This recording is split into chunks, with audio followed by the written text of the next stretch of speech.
नमस्कार दोस्तों, बात करने वाले हैं कल के लिए मार्केट के लेवल्स के बारे में। कल कौन से ऐसे लेवल होंगे जो कि मार्केट को सपोर्ट का काम कर सकते हैं और कौन से ऐसे लेवल होंगे जो कि मार्केट में गिरावट के काम कर सकते हैं। कुछ ऐसे स्टॉक्स होने वाले हैं जिसमें नतीजे आए हैं और नतीजे के तौर पे कौन से लेवल इंपॉर्टेंट होने वाले हैं उस लेवल को यहाँ पर डिस्कस करने की कोशिश करेंगे। बात करेंगे डॉ जोन्स के बारे में भी। तो वीडियो को प्लीज पूरा देखिएगा, वीडियो पसंद तो लाइक और कर देना, चैनल को सब्सक्राइब ताकि आने वाले जो भी कंटेंट टाइम से मिल सके। तो आते हैं सीधे चार्ट के ऊपर और बात करते हैं लेवल्स के बारे में। तो हम लोग शुरू करने वाले हैं जहाँ पे हम लोग निफ्टी की बात करेंगे सबसे पहले। और निफ्टी के चार्ट पे अगर आते हैं तो आज के डे में हमने देखा अपने को अच्छा खासा गैप अप देखने को मिला और गैप अप के बाद अच्छी खासी रैली दिखाई। और रैली के बाद आपके साथ ऑलरेडी हमने टेलीग्राम में अपडेट कर दिया था कि निफ्टी ऑलरेडी अपने हाइयर रेंज के रेजिस्टेंस को टच कर चुका है और बैंक निफ्टी कुछ पॉइंट ही लेफ्ट है अपने हाइयर रेंज को रेजिस्टेंस को टच करने पे।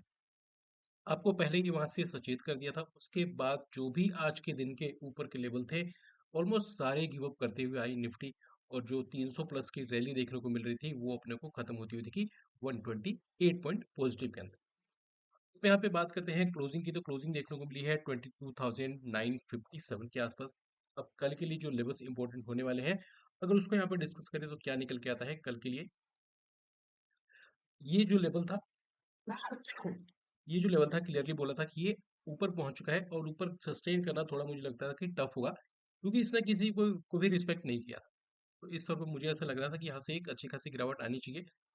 आपको ऑलरेडी अपडेट कर दिया गया था।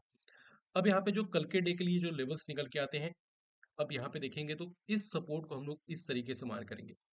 अब जो कल के लिए जो अपना सपोर्ट निकल के आएगा वो अपना होने वाला है, इसको हम लोग यहाँ पे शिफ्ट करेंगे। ये अपना कल का सपोर्ट होने वाला है। थोड़ा सा इसमें टाइम लगेगा क्योंकि मैंने सोचा कि क्यों ना आप बाद में आप लोग बोलोगे कि ये तो रेजिस्टेंस बताया था यहाँ से मार्केट गिरी नहीं, लेकिन हमने वहां से कोई खरीदारी के लिए भी नहीं बोला बल्कि हमने यहाँ पे आपको अलर्ट दिया टेलीग्राम के अंदर कि हाइयर रेंज के रेजिस्टेंस को टच कर रही है, हो सकता है कि अच्छा खासा फॉल देखने को मिले। और सेम अपने को लगभग 220 पॉइंट का करेक्शन देखने को मिला उसी टाइम थोड़ी देर के बाद ही। तो कल के लिए जो पहला सपोर्ट निकल के आता है निफ्टी का वो होगा 22,900 से लेकर 22,850 का एक पहला सपोर्ट होगा निफ्टी के लिए। ऑलमोस्ट यहीं से अपने को रिकवरी आती हुई दिखी है। और उसके नीचे अगर निफ्टी फिसलती दिखती है अपने को, अगर उसके नीचे फिसलती दिखती है तो अपने पास जो नॉर्मल सेलिंग के लिए जो अपना अगला सपोर्ट निकल के आता है वो ये सपोर्ट होगा जो कि होगा 22,820 से लेकर 22,780 का एक लेवल होगा जो कि सेकंड सपोर्ट होने वाला है। और अगर यहाँ से आती है बड़ी बिक वाली तो अपने को इस लेवल को ध्यान रख के चलना है जो कि होगा 22,740 से 22,640 का लेवल, जो कि बड़ी बिक वाली केस में ये सचेत करना चाहिए, इसको सस्टेन करना चाहिए। अगर नहीं सस्टेन करता तो समझ लो कि बहुत बड़ी तबाही आने वाली है मार्केट के अंदर।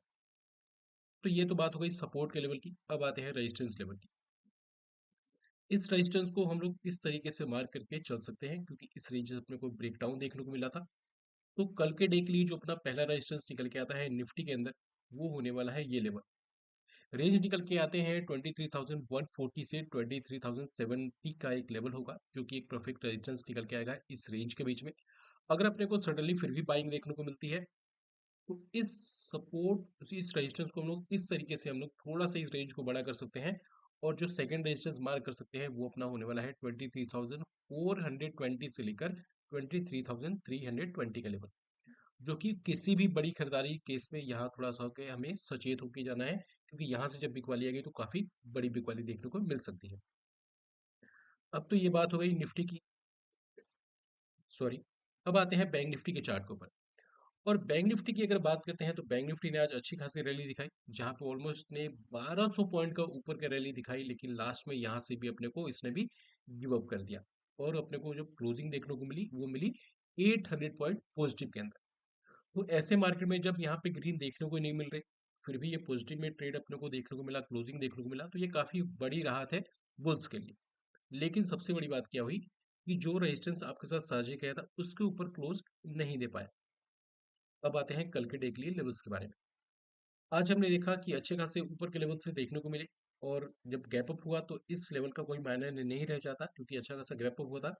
इसके बाद इसने कोई भी ऐसा मोमेंटम दिखाया नहीं कि जहां से दोबारा से अपने को डाउन साइड देखने को मिले।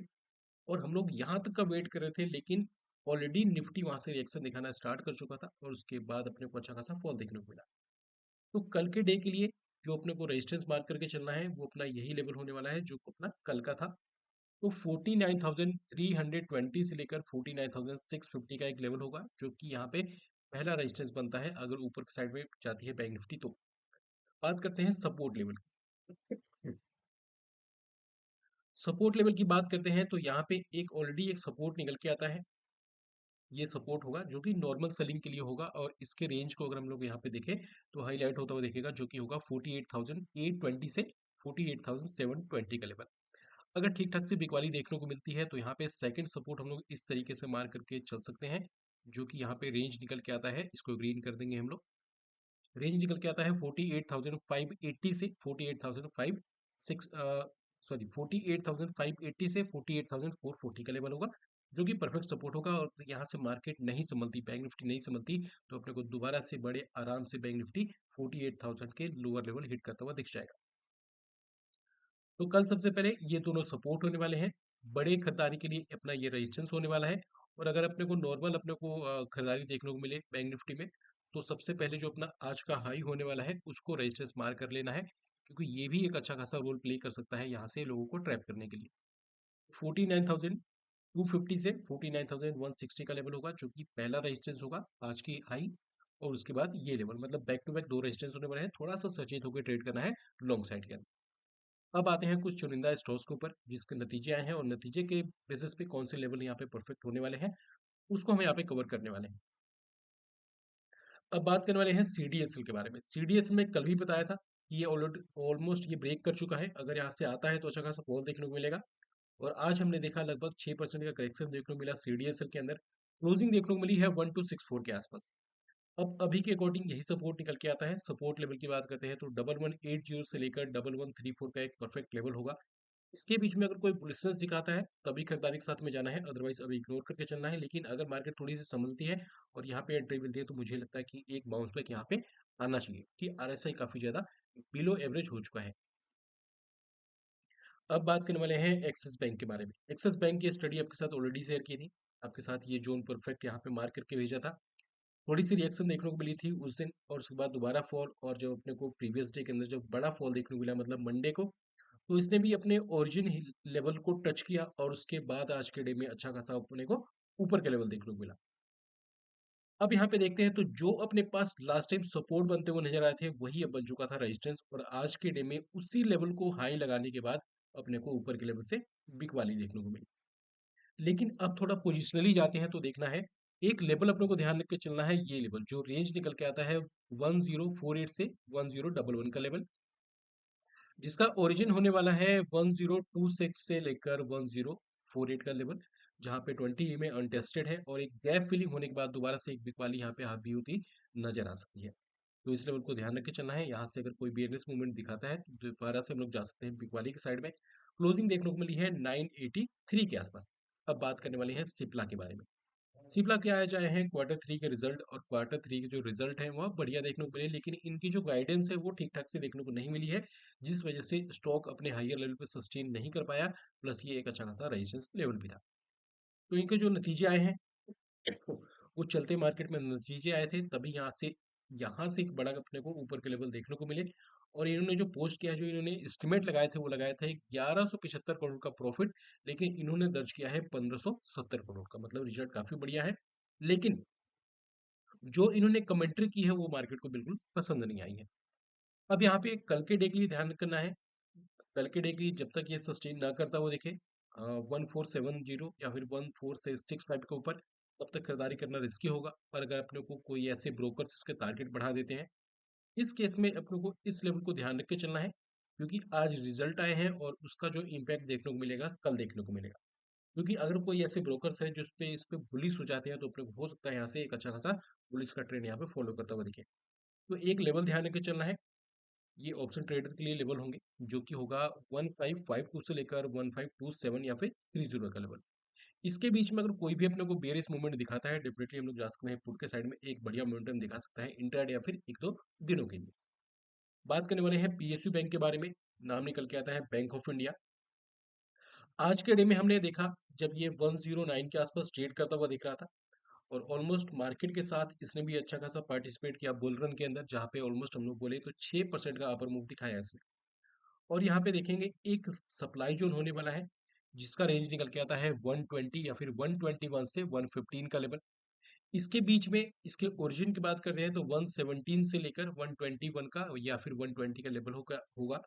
अगर इसके बीच में कोई भी अपने को बेयरनेस दिखाता है, हम लोग जा सकते हैं पुट के साइड में, एक अच्छा खासा मूवमेंट देखने को मिलेगा, यहाँ से एक ठीक ठाक सी गिरावट देखने को मिल सकती है। अब बात करने वाले हैं बजाज फाइनेंस के बारे में। बजाज फाइनेंस के कल आने वाले हैं नतीजे, और नतीजों से पहले स्टॉक ने एक अच्छी खासी ऊपर की रैली दिखाई, और यहाँ से अगर हम लोग देखें प्रीवियस क्लोजिंग से, तो ऑलमोस्ट आज अपने को 6% की तेजी देखने को मिली, जहाँ पे स्टॉक ने आज हाई लगाया डबल 706 का, और वहीं से अपने को क्लोजिंग देखने को मिली है 7606 के आसपास, मतलब ऑलमोस्ट 100 पॉइंट का करेक्शन देखने को मिला ऊपर के लेवल से। ये चार्ट आपके साथ ऑलरेडी हमने शेयर किया था टेलीग्राम के अंदर। जीरो हीरो ट्रेड दिया था 45 के आसपास का, जिसने अपने को हाई लगाया 64 का। तो अभी भी अगर आपने तक हमारे टेलीग्राम चैनल को ज्वाइन नहीं किया है तो प्लीज वीडियो को लाइक कर देना, चैनल को कर देना सब्सक्राइब, और इसी वीडियो के डिस्क्रिप्शन बॉक्स में हमने लिंक डाला है अपने टेलीग्राम चैनल का, उसको जाके आप लोग चेकआउट कर सकते हैं, क्योंकि वहाँ पे जो भी स्टडी होती है सब कुछ फ्री ऑफ कॉस्ट शेयर की जाती है। उसको भी जाके आप लोग चेकआउट कर लेना, काफी मजा आएगा वहाँ पे भी। अब बात करते हैं इसके स्टडी के बारे में। कल इसके रिजल्ट किस प्रकार से आते हैं, कब आते हैं, मुझे नहीं पता, लेकिन अगर मार्केट आवर्स में आते हैं तो अपने को ये ध्यान रख के चलना है, ये तो अपना पहला रेजिस्टेंस होने वाला है। लेकिन अगर कोई रिजल्ट काफी बढ़िया तोड़-फोड़ वाले आते हैं सॉरी, अगर कोई काफी बढ़िया रिजल्ट आते हैं तोड़-फोड़ वाले, तो ये लेवल ध्यान रख के चलना है, जो कि अपना होगा 8190 से लेकर 8050 का एक लेवल होगा।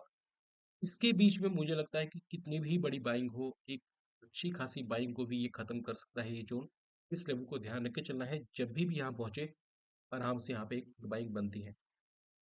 लेकिन एक बार इसको कैलकुलेट कर लेना स्टॉप लॉस के साथ में, एक बार कंफर्मेशन ले लेना, और एक बार इस डिस्क्लेमर को भी पढ़ लेना, क्योंकि इस वीडियो में बताया गया जो भी लेवल से मेरी खुद की स्टडी है, और अपने स्टडी के बेस पे मैं किसी को भी किसी पर्टिकुलर ट्रेड के अंदर बाइंग या फिर सेलिंग की सलाह नहीं देता हूँ। बेटर होगा खुद की रिसर्च करें, अपने रिस्क को कैलकुलेट करें। अगर आपको लगता है कि किसी भी पर्टिकुलर ट्रेड के अंदर स्टॉप लॉस होने से बड़ा कैपिटल वाइप आउट हो सकता है, तो वैसे ट्रेड को इग्नोर करें। अब यहाँ पे हम लोग जो बात करने वाले हैं, जो अगला स्टॉक निकल के आता है, वो अपना अगला स्टॉक निकल के आता है JSW इंफ्रा। इसके नतीजे आए हैं, और नतीजों की बात करते हैं तो यहाँ पे रिजल्ट इन्होंने अच्छा पोस्ट किया है। जहाँ पे हम लोग आते हैं हायर टाइम फ्रेम पे, तो ऑलमोस्ट उसके सपोर्ट को इसने टच कर दिया है। वीकली पे भी यही सपोर्ट होने वाला है, और डेली पे भी यही सपोर्ट। तो इसका एक बढ़िया सपोर्ट निकल के आता है JSW इंफ्रा का, जो कि होगा 251 से 240 का लेवल, और यहाँ पे आज एंट्री मिल चुकी है। 240 के नीचे सस्टेन करने पे फर्दर गिरावट यहाँ पे स्टैंड होते हुए दिख सकती है, अदरवाइज हो सकता है कि यहाँ पे ठीक ठाक से ऊपर की रैली देखने को मिले। जो चाहते हैं बुल साइड में यहाँ पे ट्रेड करना काफी ज्यादा इंपॉर्टेंट होगा उनके लिए, मंडे के हाई को क्रॉस करना, जो कि होगा 269 का लेवल। अब बात करने वाले हैं राइट्स के बारे में। जो राइट्स है इसके भी रिजल्ट आ गए हैं, और रिजल्ट की बात करते हैं तो यहाँ पे रिजल्ट ठीक ठाक ही देखने को मिले हैं, लेकिन स्टॉक फिर भी पिटा है। तो ऐसे मार्केट में बिल्कुल भी सरप्राइज नहीं होना है कि रिजल्ट अच्छे आ रहे हैं फिर भी स्टॉक पिट रहे हैं, और रिजल्ट खराब आ रहे हो तो पिटना फिक्स ही है। अब अगर इसका थोड़ा एनालिसिस करते हैं, तो आपके साथ टेलीग्राम में ऑलरेडी एक पोस्ट कर दिया है हमने इस चार्ट के थ्रू। अब थोड़ा इसके प्राइस एक्शन को समझने की कोशिश करते हैं। अगर यहाँ पे देखते हैं तो एक बहुत बड़े करेक्शन से ये जूझता हुआ नजर आ रहा है। जो स्टॉक ट्रेड करता हुआ दिख रहा था 410 415 के आसपास, वहां से ऑलमोस्ट ये हाफ हो चुका है, और 248 के आसपास ट्रेड करता हुआ दिख रहा है। एक मंथली के सपोर्ट के आसपास आ चुका है, मंथली के डिमांड जोन के आसपास आ चुका है, और इसके ओरिजिन की बात करते हैं तो वो निकल के आता है 242 से लेकर 215 के लेवल तक। यहाँ से मुझे लगता है कि एक ठीक ठाक से रिकवरी आनी चाहिए। अगर किसी ने पोजिशनल बेसिस पे होल्ड कर रखा है, तो 210 के क्लोजिंग, मतलब 2 दिनों के क्लोजिंग के स्टॉप लॉस के साथ में होल्ड करके चल सकते हैं। बढ़िया मोमेंटम दिखा सकता है। खरीदारी के लिए जो इसका ओरिजिन होने वाला है वो होगा 240 से 220 215 का लेवल। 210 का स्टॉप लॉस होगा 2 दिनों की क्लोजिंग बेसिस पे। अब बात करने वाले हैं सुजलोन के बारे में। सुजलोन के भी नतीजे आए हैं, और नतीजे अगर इसके देखें, तो यहाँ पे नतीजे काफी बम्पर नजर आते हैं। जहाँ पे इन्होंने लगभग 91 करोड़ का प्रॉफिट दर्ज किया है ईयरली बेसिस पे, और क्वार्टरली से कंपेयर करने जाते हैं तो लगभग 93% का इजाफा देखने को मिला है। रेवेन्यू की तरफ जाते हैं तो 91% का इजाफा देखने को मिला है ईयरली बेसिस पे, और क्वार्टरली बेसिस पे लगभग 42% का। वहीं पे देखिए मार्जिन में भी सुधार देखने को मिली है, और इबिट्टा में देखें तो वहां पे भी एक बम्पर उछाल देखने को मिली है। तो हर एक पैमाने पे स्टॉक का रिजल्ट काफी बढ़िया लग रहा है। डिपेंड करता है कि इन्होंने कमेंट्री कुछ ऐसे नेगेटिव ना कर दी हो जो कि मार्केट को पसंद ना आए। तो अब अगर यहाँ पे देखते हैं तो बड़े टाइम फ्रेम पे आते हैं तो क्या देखने को मिलता है, एक मंथली का डिमांड जोन जो इसका वेट करता हुआ दिख रहा है वो होगा 42 से लेकर 33 का लेवल। यहाँ पे आते हैं तो यहीं पे अपने को देखने को मिलता है एक वीकली का, और यहीं पे एक डेली का ठीक ठाक सा डिमांड जोन देखने को मिलता है जिसका ओरिजिन होने वाला है 40 का लेवल। तो इसको रडार में रख के चलना है। मुझे लगता है कि अगर गिरावट आती है तो इसके बेस में एक बढ़िया मोमेंटम देखने को मिलेगा अगर यहाँ पे एंट्री मिलती है 40 के आसपास। तो अगर यहाँ से इसको बुलिश होना है तो काफी ज्यादा इंपॉर्टेंट होगा 59 या फिर 60 के ऊपर क्लोजिंग और सस्टेन करना, क्योंकि जब तक इसके ऊपर क्लोजिंग सस्टेन देखने को नहीं मिलता, मुझे लगता है कि हो सकता है यहाँ से दोबारा से और भी करेक्ट हो सकता है, ऊपर के लेवल से दोबारा से एक बिग वाली देखने को मिल सकती है। अब बात करने वाले हैं कोलपाल के बारे में। कोलपाल के भी नतीजे देखने को मिले हैं और नतीजों से पहले स्टॉक ने दिखा दिया था कि ये बियर मोड में आ चुका है। अब यहाँ पे देखें तो इसका जो रिजल्ट आया है, इन्होंने एस्टिमेट किया था 337 करोड़ का प्रॉफिट होना चाहिए था, जबकि इन्होंने प्रॉफिट दर्ज किया है 322 करोड़ का, मतलब बिलो एस्टिमेट यहाँ पे रिजल्ट इन्होंने पोस्ट किए हैं। स्टॉक ऑलरेडी काफी बड़े अच्छे खासे सपोर्ट के आसपास ट्रेड करता हुआ दिख रहा है, और आज के डे में हमने देखा लगभग 1% की गिरावट देखने को मिली और क्लोजिंग देखने को मिली है 2679 के आसपास। एक बढ़िया सपोर्ट होने वाला है 2600 का, जो कि एक बहुत अच्छे टाइम फ्रेम का सपोर्ट है। जब तक इसको ब्रेक नहीं करता अपने को पोजिशनली बेरिश नहीं होना है, लेकिन अगर ये ब्रेक करता है तो उसके बाद इसके अंदर चीजें काफी खराब होती हुई नजर आ सकती हैं। तो यहाँ से अगर कोई मूवमेंट दिखाता है बुलिशनेस के, तभी खरीदारी के साथ जाना है, अदरवाइज बेटर होगा कि आज के हाई को क्रॉस करें जो कि होगा 2725-26 का, तब अपने को बुलिशनेस की साइड जाना है, अदरवाइज इग्नोर करके चलना है। अगर अभी के प्राइस एक्शन को देखें तो एक बड़ा हडल यहाँ पे बनता हुआ नजर आ रहा है जो कि होगा 2805 का लेवल। इसके ऊपर सस्टेन करने पे एक रैली एक्सटेंड होती हुई नजर आ सकती है, और अगर कोई बड़ा ऊपर के चाल देखने को मिले यहाँ पे इस स्टॉक के अंदर, तो इस लेवल को बिल्कुल भी नहीं भूलना है, जो कि एक पुट बाइंग के लिए बढ़िया अपॉर्चुनिटी बन सकता है। रेंज थोड़ा सा बड़ा होगा तो अपने रेंज को कंसोलिडेट कर सकते हैं, मतलब छोटे रेंज में जाके छोटा सा वहां पे ब्रेकडाउन ढूंढ सकते हैं। जो बड़े कैपिटल वाले हैं वो ही इसको ट्रेड करें, या फिर छोटे वाले हैं जो कंफर्मेशन के साथ में ट्रेड करें। अब बात करने वाले हैं एक्साइड इंडस्ट्रीज के बारे में। एक्साइड इंडस्ट्रीज की अगर बात करते हैं तो लगातार गिरावट देखने को मिली है। जो स्टॉक को बोला जा रहा था कि आने वाले टाइम का ईवी व्हीकल के टाइम के समय में एक अच्छा खासा बुल रन देखने को मिलेगा इस स्टॉक के अंदर, वो लगातार यहाँ पे एक अच्छी खासी पिटाई देखने को मिल रही है। और आज के डे में देखा लगभग 4.5 पॉइंट का करेक्शन देखने को मिला है। क्लोजिंग देखने को मिली है 343 के आसपास। अब यहाँ पे आते हैं बड़े टाइम फ्रेम पे। बड़े टाइम फ्रेम पे आने पे अपने को क्या देखने को मिलता है, एक ये रेंज निकल के आता है जो कि होगा 322 से 290 का लेवल। ये परफेक्ट सपोर्ट होने वाला है। यहीं पे अपने का 3 मंथ का भी अपना डिमांड जोन निकल के आता है, और यहीं पे निकल के आता है मंथली डिमांड जोन। यहीं पे आता है वीकली डिमांड जोन, और यहीं पे आता है डेली डिमांड जोन, मतलब इससे पहले कुछ भी सपोर्ट नजर नहीं आते हैं। और ऑलरेडी आपके साथ किसी ने पूछा था मेरे से कि एक साइड का क्या करना चाहिए, उनके पास साथ फ्यूचर था, तो हमने शेयर कर दिया था। अब रिजल्ट के तौर पे अगर देखें तो इसका रिजल्ट आया है जिसमें 22% की गिरावट देखने को मिली है इनके प्रॉफिट में ईयरली बेसिस पे, और क्वार्टरली में जाते हैं तो लगभग 32% की गिरावट है। इबिट्टा में देखें तो एक कैटेगरी में बढ़िया और एक कैटेगरी में खराब, और रेवेन्यू में एक कैटेगरी में बढ़िया और एक कैटेगरी में खराब। इबिट्टा में जाते हैं तो हर एक कैटेगरी में खराब, और यहाँ पे मार्जिन में जाते हैं तो उसमें भी अपने को डिक्लाइन देखने को मिला है। तो एक लेवल ध्यान रख के चलना है जो कि होगा 322 से 290 का लेवल। जिसके ओरिजिन की बात करते हैं तो वो निकल के आता है 306 से 290 का लेवल, एक परफेक्ट लेवल होगा फ्रेश खरीदारी करने के लिए। तो इसको रडार में रख के चलना है। मार्केट अगर यहाँ तक इसको लेके आती है तो अच्छा खासा मोमेंटम देखने को मिलना चाहिए। अब बात करने वाले हैं बजाज ऑटो के बारे में। बजाज ऑटो की अगर बात करते हैं तो इनका भी रिजल्ट आया है, और रिजल्ट काफी घटिया देखने को मिला है। बस अच्छी बात ये होगी कि इन्होंने कुछ ऐसी कमेंट्री कर दी हो जिससे इनके मार्जिन में कुछ सुधार देखने को मिले और मार्केट को पसंद आए। पहले क्लोजिंग की बात करते हैं तो 8398 के आसपास क्लोजिंग देखने को मिली है, जो भी एक डिसेंट सपोर्ट थे उसको अच्छे से इसने ब्रेक किया है। और आज इन्होंने जो एस्टिमेट पोस्ट किया था, मतलब जो इन्होंने एस्टिमेट लगाए थे प्रॉफिट का, वो था 2128 करोड़ का, जबकि उसके अगेंस्ट में इन्होंने प्रॉफिट पोस्ट किया है 2018 करोड़ का, मतलब बिलो एक्सपेक्टेशन अपने को रिजल्ट देखने को मिले हैं। रेवेन्यू की बात करते हैं तो उसमें भी गिरावट देखने को मिली है। इबिट्टा में देखें तो उसमें भी ऑलमोस्ट ठीक ठाक से, मतलब उसमें थोड़ा सा अपने को अपर मूव देखने को मिला है। मार्जिन में देखें तो उसमें भी ठीक ठाक सा अपसाइड देखने को मिला है।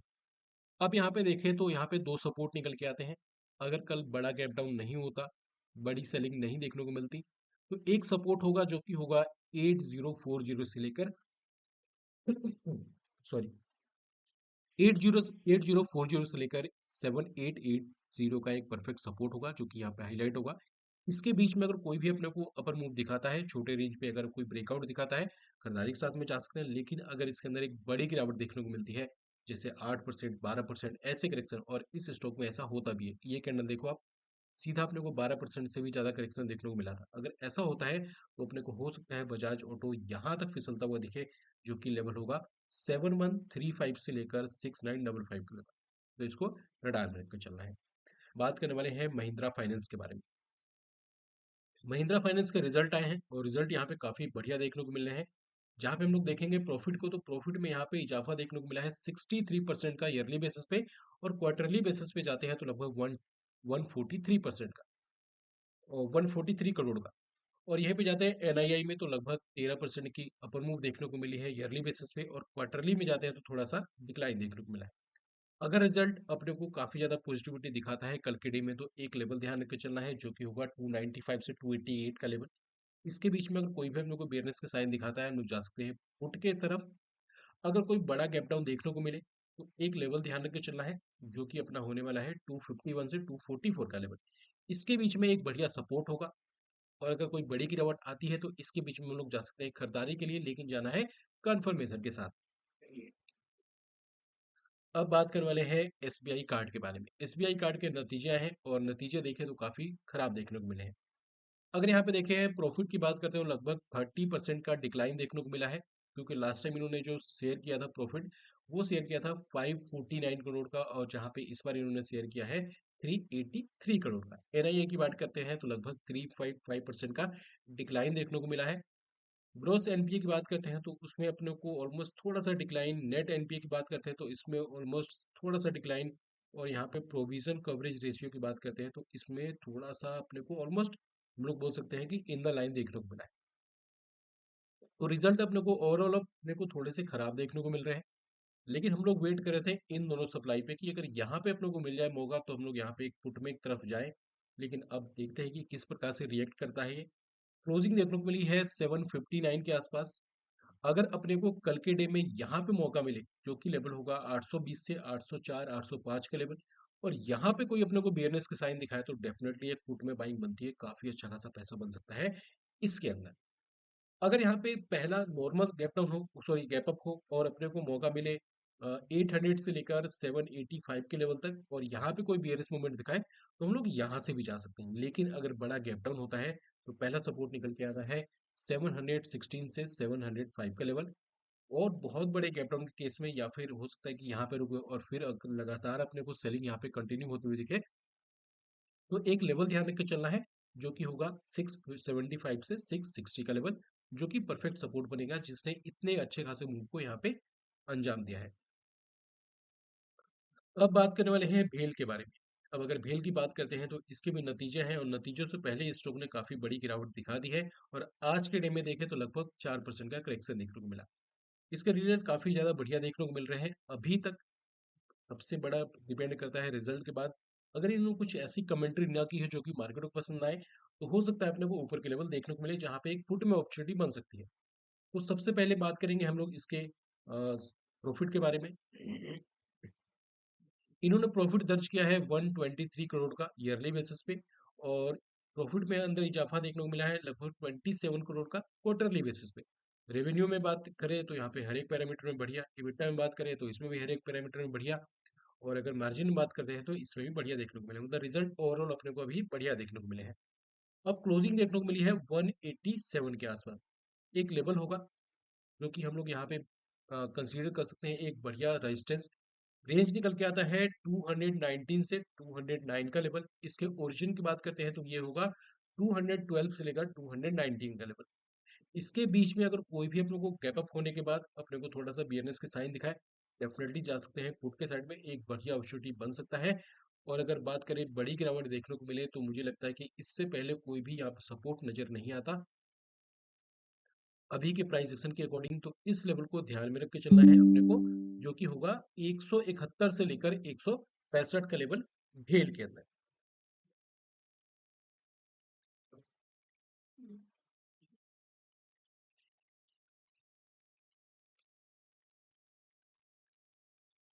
अब यहाँ पे अगर अगले स्टॉक की बात करते हैं तो अपना अगला स्टॉक निकल के आया है आता है आइडिया फोर्ज का काउंटर। आइडिया फोर्ज की अगर बात करते हैं तो इसमें नतीजे आए हैं और नतीजों से पहले स्टॉक ने बड़े रेंज का ब्रेकडाउन कर दिया है। अब यहाँ पे देखिए तो लगातार गिरावट देखने को मिल रहे हैं। 481 के आसपास क्लोजिंग देखने को मिली है और यहाँ अगर बात करते हैं इनके प्रॉफिट की, प्रॉफिट तो यहाँ पे कहीं भी नजर ही नहीं आता। मतलब इन्होंने दर्ज किया है 24 करोड़ का लॉस। लास्ट ईयर इन्होंने प्रॉफिट दर्ज किया था लगभग 15 करोड़ का ईयरली बेसिस पे, और क्वार्टरली बेसिस पे अगर देखें तो लगभग 13 करोड़ का इन्होंने लॉस पोस्ट किया है। रेवेन्यू की बात करते हैं तो लगभग 81% का डिक्लाइन देखने को मिला है रेवेन्यू में ईयरली बेसिस पे। क्वार्टरली बेसिस पे 53 करोड़ का डिक्लाइन। इबिट्टा में जाते हैं तो यहाँ पे भी डिक्लाइन, और हर एक पैरामीटर में डिक्लाइन। मार्जिन में जाते हैं तो यहाँ पे भी एक अच्छी खासी गिरावट देखने को मिली है, जहाँ पे लास्ट टाइम ईयरली इन्होंने पोस्ट किया था 21.5%, और यहाँ पे इन्होंने पोस्ट किया है माइनस में 98 पॉइंट, जो कि रिजल्ट हर एक पैरामीटर में खराब बताते हैं। और यहाँ पे अगर इसके हिस्ट्री को ओपन करते हैं तो कुछ भी मुझे नजर नहीं आते जो इस प्राइस एक्शन को रोक सके। तो उसमें ऐसे कोई भी लेवल नहीं है। अगर किसी भी तरीके से किसी ने, अगर भगवान ने आपकी सुन ली और किसी ने इसमें पोजीशन बनाए हैं, तो अगर कोई बड़ा गैप अप भी देखने को मिले तो वो एग्जिट का मौका होगा, ना कि खरीदारी का।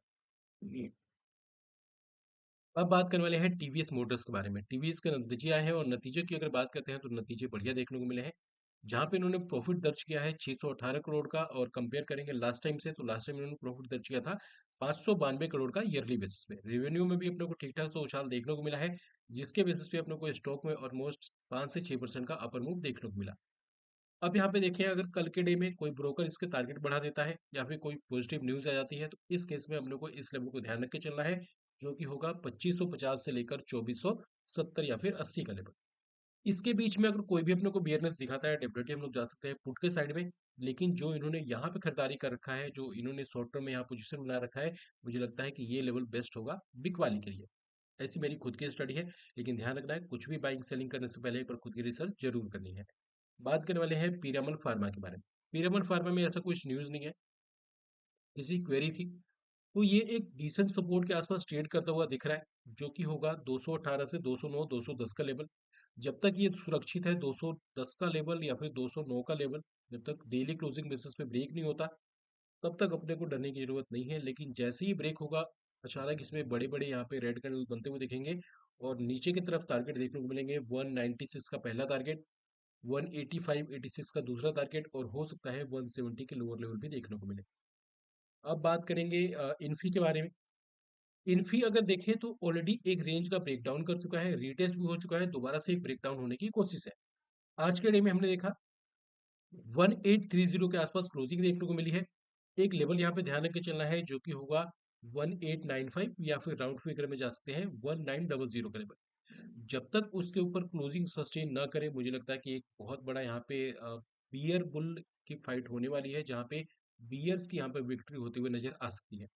क्योंकि यहाँ पे देखें तो मुझे लगता है कि एक अच्छा खासा ब्रेकडाउन होना चाहिए, और अगर यहाँ पे एक लाइन ड्रॉ करते हैं जो कि सपोर्ट का था, वो सब कुछ टूट चुका है। तो यहाँ से अगर यहाँ पे फिसलता है इन्फी, तो पहला टारगेट होगा 1800 का शॉर्ट टर्म के अंदर। उसके बाद देखेंगे 1660 का सेकंड टारगेट, और हो सकता है सॉरी 1760 का सेकंड टारगेट, और उसके बाद देखेंगे तो हो सकता है 1725 या फिर 20 के लोअर लेवल भी देखने को मिल जाए। बात करने वाले हैं इसी सेक्टर से काम करने वाले टेक महिंद्रा के बारे में। पहले ये रेंज का ब्रेकडाउन हुआ था, तब आपके साथ बताया था। अब एक इस रेंज में फंसा हुआ है जिसको ब्रेक डाउन कर चुका है, रीटेस्ट भी काफी बार हो चुका है। मुझे लगता है कि मार्केट में थोड़ी सी गिरावट अगर आती है तो और भी अच्छे खासे करेक्शन देखने को मिलेंगे।